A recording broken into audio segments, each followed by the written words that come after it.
కంటేను బయట పెట్టలేనటువంటి ఒక దద్దమ్మ ప్రభుత్వం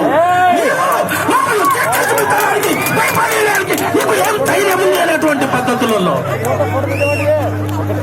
నేను అడుగుతున్నాను ఈ ప్రభుత్వాన్ని.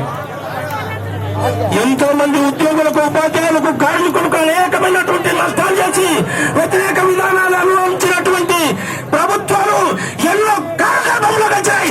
ఈ ప్రభుత్వాలు కాలగర్భంలో దయచేస్తామన్నటువంటి పద్ధతుల్లో ఈ ప్రభుత్వానికి హెచ్చరిక చేస్తూ ఉన్నా. ఎందుకోసమంటే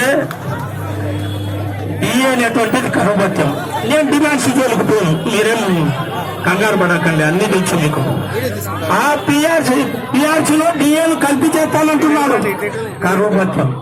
నేను అడుగుతున్నాను, కేంద్రంలో కానీ రాష్ట్రంలో కానీ ఈ ప్రభుత్వం అధికారంలో వచ్చినటువంటి సమయంలో ఉన్నటువంటి ధరలు ఏవైతే ఉన్నాయో ఆ ధరలు ఇప్పుడు కూడా మాకు ఇవ్వండి, మీ డేను మాకు అవసరం లేదు అనేటువంటి పద్ధతులలో ధరలను అదుపులో పెట్టడం చేత ఈ ప్రభుత్వానికి ఉన్నటువంటి వాళ్లకు యూనియన్ చేసేటువంటి ఒక దొంగ ప్రభుత్వం, అబద్ధాల ప్రభుత్వం ఈ రోజు రాజ్యం వెళ్తుంటే చూస్తూ ఊరుకుండడానికి మేమేం చివరి పూడి పెట్టుకున్నామా?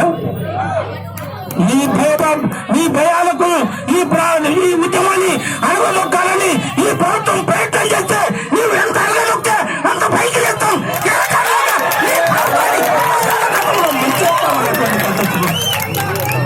ఏం చూసి వీళ్ళు వెళ్తున్నారు? జగన్ మొండివాడయ్యా, మీరు సర్దుకొని పండి అని చాలా మంది సలహా ఇస్తున్నారు.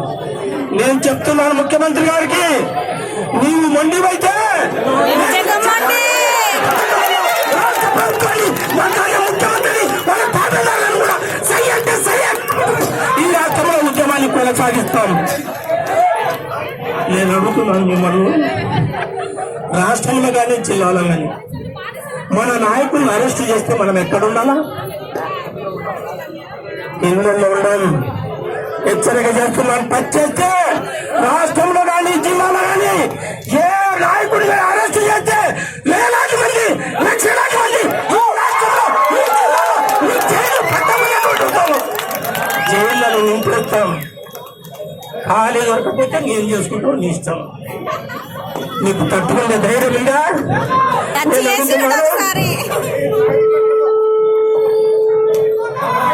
ఈ ప్రభుత్వానికి తట్టుకునే ధైర్యం ఉందా? నువ్వు తట్టుకోలేవు. ఎందుకు తట్టుకోలేవు అంటే ఒక్కటే చిన్న ఎగ్జాంపుల్ చెప్తాను. రేపు 3వ తారీఖున అమరావతి చలో కార్యక్రమం మన రాష్ట్ర నాయకత్వం నిర్ణయించినారు.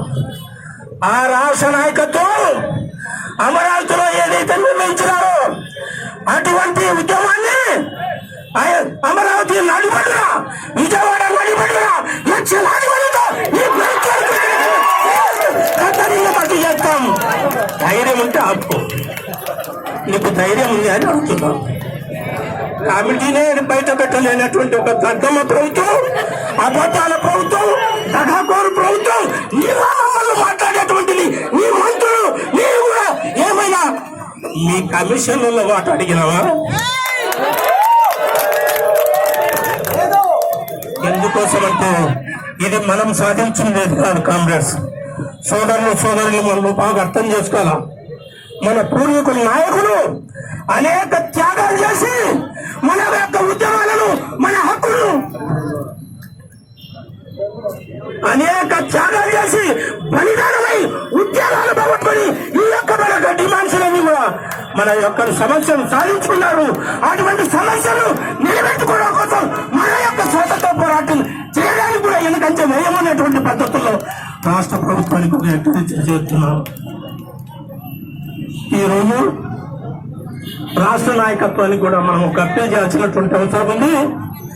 మా జిల్లాలో సంపూర్ణమైనటువంటి నాయకత్వం ఉంది.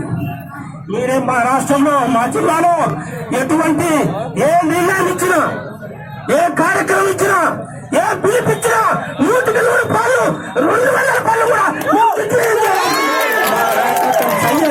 పద్ధతులు